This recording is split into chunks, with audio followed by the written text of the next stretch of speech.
দেশ স্বাধীনের ৭৯তম স্বাধীনতা দিবস পালন করা হচ্ছে আজ, কিন্তু আমাদের রাজ্যের ছেলেমেয়েরা, বিশেষ করে মেয়েরা কি নিরাপদ আছে? এখনও কি তারা স্বাধীন? তাহলে কেন দিনের পর দিন এত নির্যাতিত হতে হচ্ছে, ধর্ষণ হতে হচ্ছে? আজকেও তাই একই ঘটনার পুনরাবৃত্তি ঘটল, যেখানে জমি আন্দোলনের আঁতুড়ঘর সেই সিঙ্গুরকে কেন্দ্র করে ধুন্ধুমার পরিস্থিতি। সেই সিঙ্গুরের মাটিতে আজকেও একজন নার্সিং পড়ুয়া ছাত্রীর ময়নাতদন্তকে ঘিরে ধুন্ধুমার এবং উত্তাল পরিস্থিতি। কি ঘটল ঠিক ঘটনাটি আপডেট বাংলা নিউজ চ্যানেলের পর্দায় দেখুন, চোখ রাখুন এবং ভরসা করুন। নিরপেক্ষ এবং সত্য ঘটনা তুলে ধরব আমরা। 24 বছর বয়স, হঠাৎ রাত্রে খবর পাই যে তার একটা ঝুলন্ত দেহ পাওয়া গিয়েছে। পরিবারের লোক যখন এই হুগলির সিঙ্গুরে বাড়ির লোক কথা বলতে আসে, পুলিশ প্রশাসন প্রথমে বডিটাকে গায়েব করে দিয়েছিল, ভেবেছিল থানা চাপা দেবে।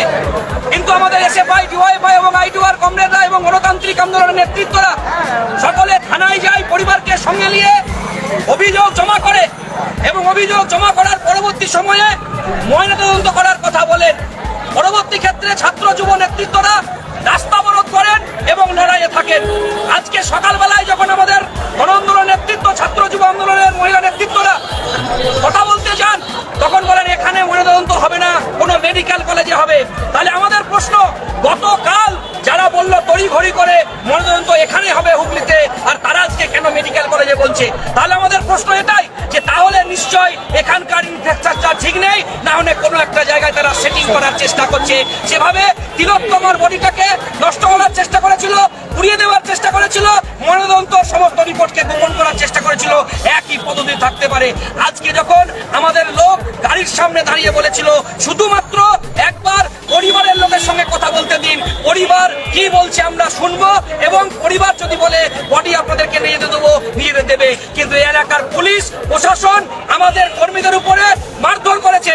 মর্গের ভিতরে আমাদের গণ আন্দোলন নেতৃত্ব, প্রাক্তন যুব নেতাকে মারধর করেছে। মারধর করার পরে মগকে সরিয়ে দিয়ে, কমরেডদেরকে সরিয়ে দিয়ে বডি নিয়ে চলে গেছে। কোথায় গিয়েছে আমরা এখনো পর্যন্ত কোন রকমের হদিশ পাচ্ছি না।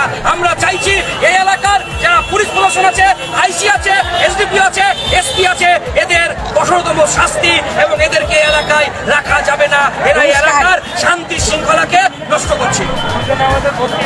দুজন কমরেড আমাদের ভর্তি আছে। কালকে বিকেল 5টার আগে এরাই ময়না তদন্ত করতে চেয়েছিল। আমরা প্রশ্ন করেছিলাম 5টার পরে কি ময়না তদন্ত করা যায়?